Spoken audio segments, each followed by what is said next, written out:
الرحیم۔ درود شریف کی تلاوت کیجیے۔ اللہم صلی علی سیدنا اللہم صلی وسلم دائما ابدا علی حبیبک خیر الخلق کلہم صلی اللہ تعالی علیہ وآلہ واصحابہ وسلم تسلیما کثیرا کثیرا۔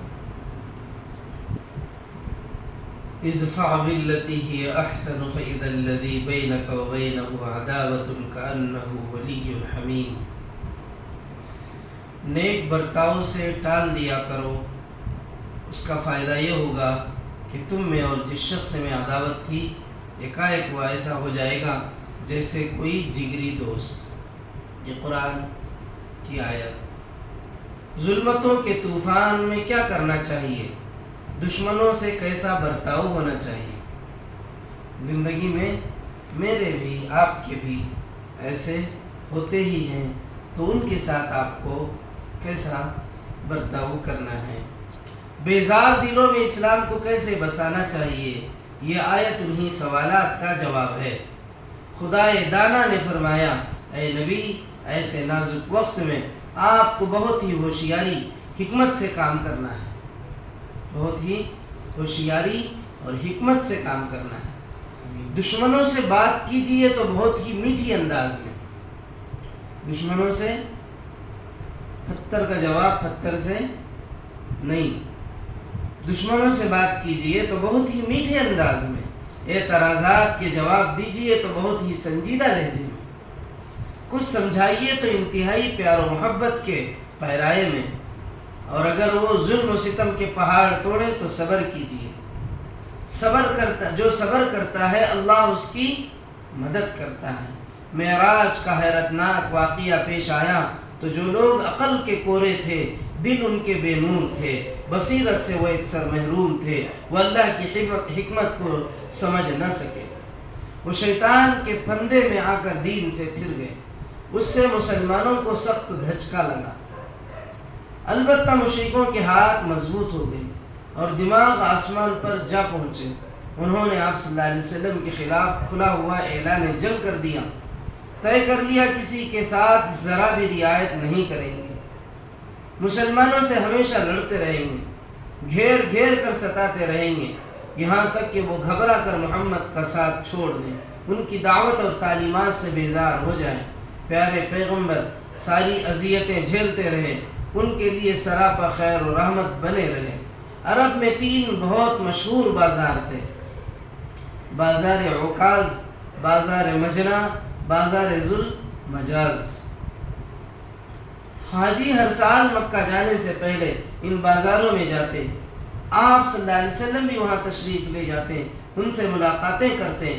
منی اور عقبہ جاتے ہوئے حاجیوں کے قافلے جس جگہ ٹھہرتے آپ وہاں جا کر ان سے ملتے، ان کو دین کی دعوت دیتے، قرآن کی آیتیں سناتے، ان آیتوں میں شرک کے انجام بد کے ڈراوے ہوتے، ایمان کے حسن انجام کے وعدے ہوتے، پھر آپ صلی اللہ علیہ وسلم ان سے ایمان لانے اور حق کا ساتھ دینے کے لیے کہتے۔ آپ صلی اللہ علیہ وسلم کی خواہش تھی قریش کی بدسلوکیوں سے نجات مل جائے تاکہ آزاد ہو کر دین کی دعوت دے سکیں، رب کا بھیجا ہوا پیغام پہنچا سکیں، لیکن آپ صلی اللہ علیہ وسلم اسی طرح دعوت دیتے رہیں، لوگوں کو دین کی طرف بلاتے رہیں۔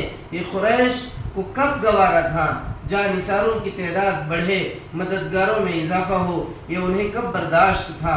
چنانچہ آپ صلی اللہ علیہ وسلم کہیں جاتے تو ابو لہب یا دوسرے گونڈے پیچھے ہو لیتے، اور کسی کو دعوت دیتے تو یہ فوراً تردید کرتے، ہونٹ چباتے ہوئے کہتے، بھائیو یہ تو جھوٹا ہے، جادوگر ہے، خود بھی گمراہ ہے، دوسروں کو بھی گمراہ کرتا ہے، دیکھو اس کی باتوں میں نہ آنا، اس کی ایک بھی نہ سننا۔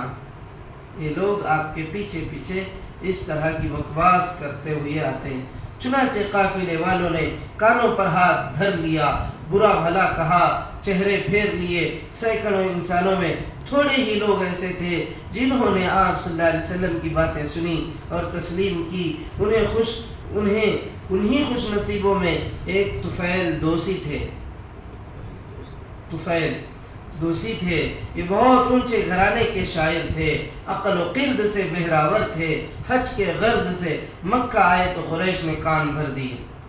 اور آپ صلی اللہ علیہ وسلم سے دور رہنے کی تاکید کی۔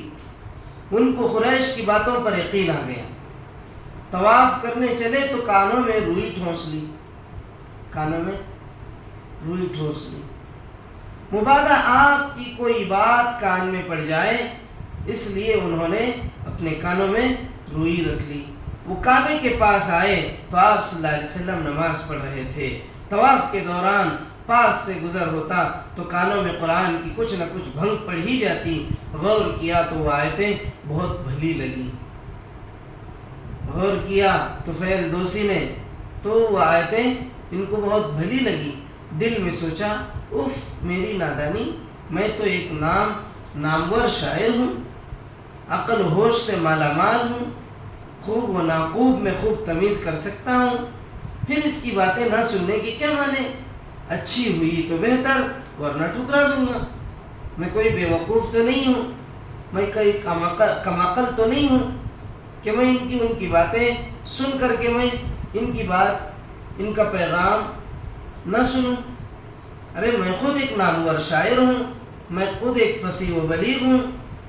تو طفیل دوسی کے دل میں یہ خیال آیا تو آپ صلی اللہ علیہ وسلم گھر آنے لگے تو وہ بھی ساتھ ہو گیا۔ انہوں نے آپ صلی اللہ علیہ وسلم کو اپنی پوری کہانی سنائی۔ پھر آپ صلی اللہ علیہ وسلم نے قرآن سنایا۔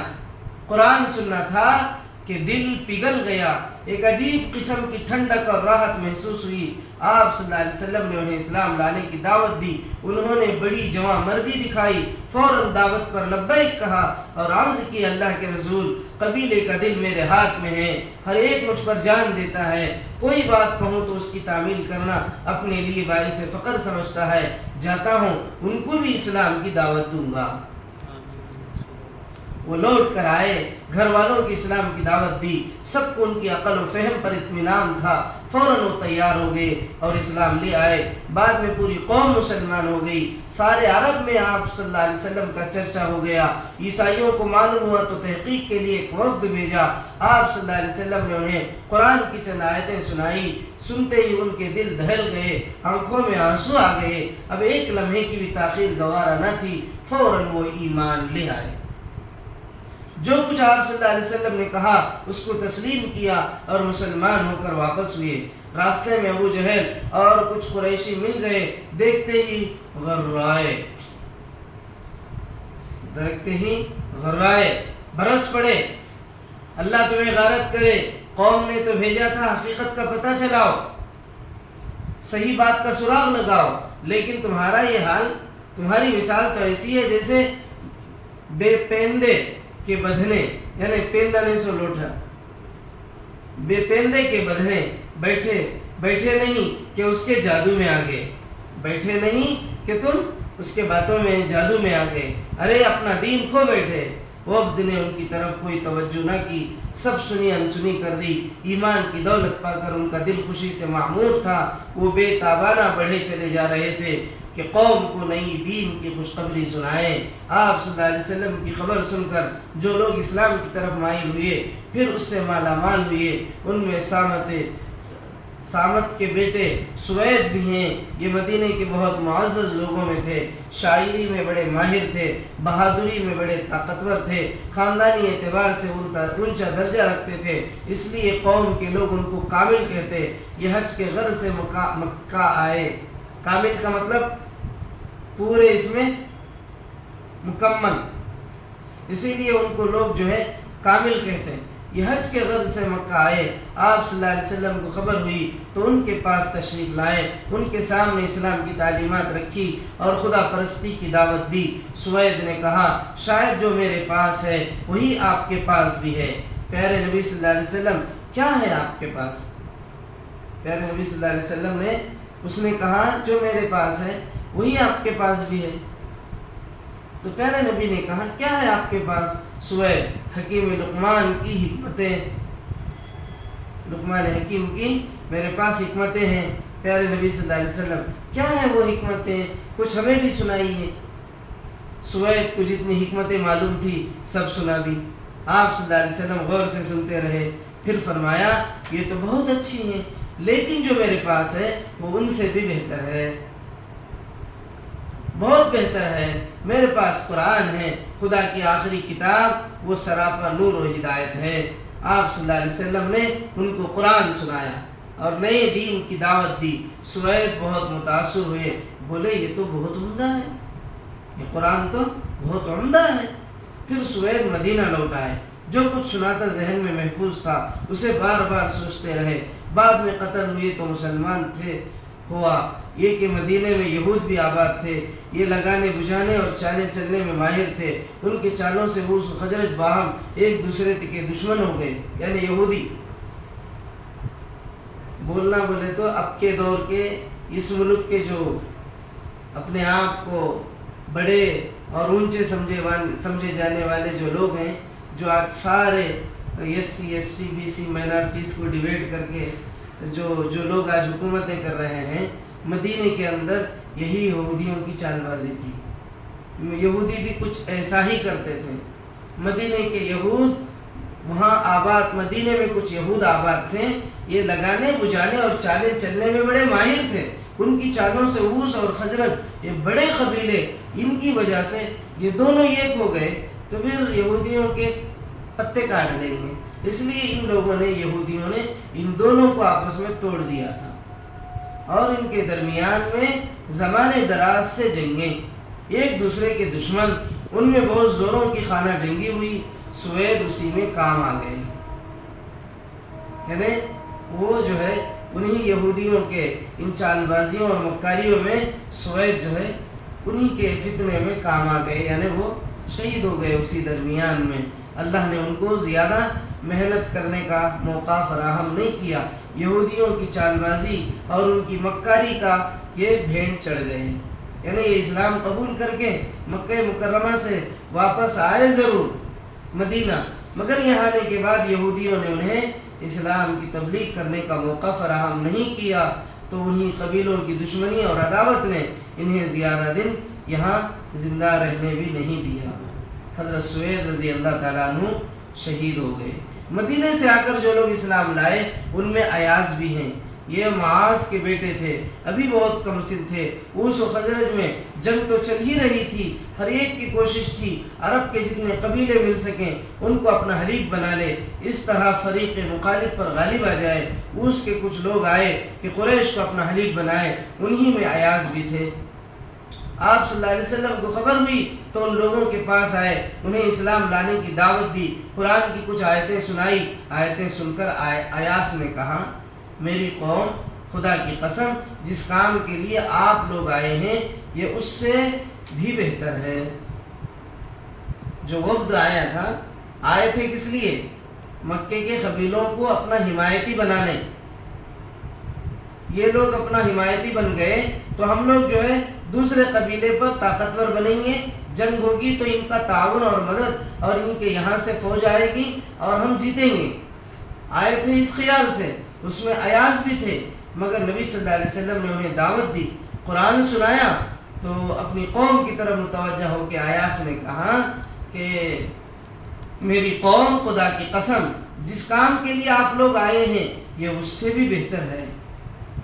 لیکن ان کو تو جنگ کی دھن تھی اور رات و دن اسی کی فکر۔ قافلے کا سردار ابو الحیث تھا، اس نے زمین سے کنکریاں اٹھائی اور ان کے منہ پر ماری، پھر بڑی لاپرواہی سے بولا، چپ بھی رہ، اس کام کے لیے ہم تھوڑی آئے ہیں۔ جو قبیلے کا سردار تھا ان کا نام ابو الحیث تھا، اس نے جو ہے اس شخص نے جو ہے کنکریاں نکال کر ان کے منہ پہ مار دیا اور بولا، ارے ہم آئے سو کیا واسطے اور تو بولتا سو کیا، اس کے واسطے کیا ہمیں آئیں سو۔ لیکن ایاس رضی اللہ عنہ اسی وقت اسلام لے آئے، وہ ان کی باتوں میں نہیں آئے۔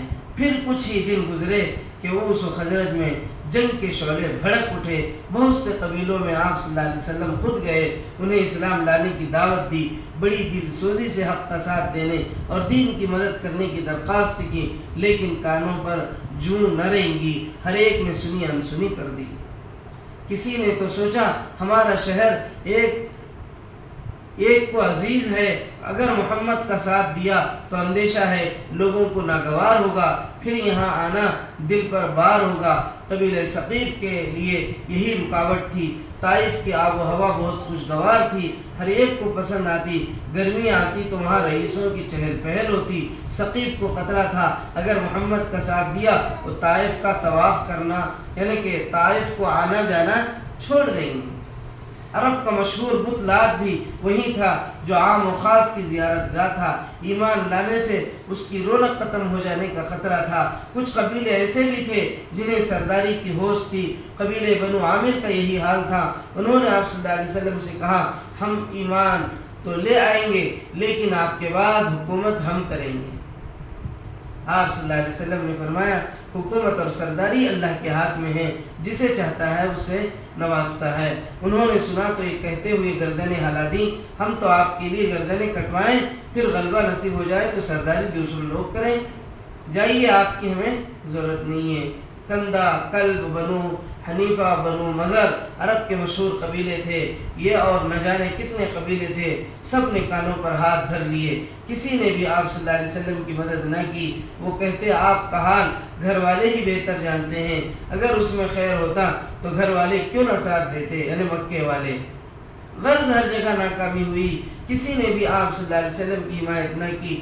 بہتوں نے تو بڑی بے دردی کا سلوک کیا، سختی سے انکار کر دیا۔ اگر کچھ قبیلے انسانیت سے پیش بھی آتے اور شرافت سے باتیں سننے کے لیے تیار ہوتے، ابو لہب وہاں آ پہنچتا، ان کو آپ کے خلاف بھڑکاتا اور کہتا یہ چاہتا ہے تم لات و عزا کو چھوڑ کر اس کی خرافات میں پھنس جاؤ، تو دیکھو اس کی باتیں نہ ماننا، اس کے فریب میں کبھی نہ آنا۔ ابو لہب کی باتیں سن کر وہ لوگ بدک جاتے، پھر ان کے بھی طیور بگڑ جاتے۔ یہ تھا نبی علیہ السلام کے ساتھ ان ظالموں کا سلوک۔ آگے آپ سنیں گے انشاءاللہ۔ اللہ ہمیں پیارے پیغمبر کی محبت و الفت اپنے دلوں میں پیدا کرنے اور آپ کا سچا پکا متبع بننے کے اللہ توفیق عطا فرمائے۔ آپ کا عشق، آپ کی محبت اللہ ہمارے دلوں میں پیدا فرمائے۔ سبحان اللہ بحمدہ، سبحانک اللہم وبحمدک، واشہد ان لا الہ الا انت، واستغفرک واتوب الیک۔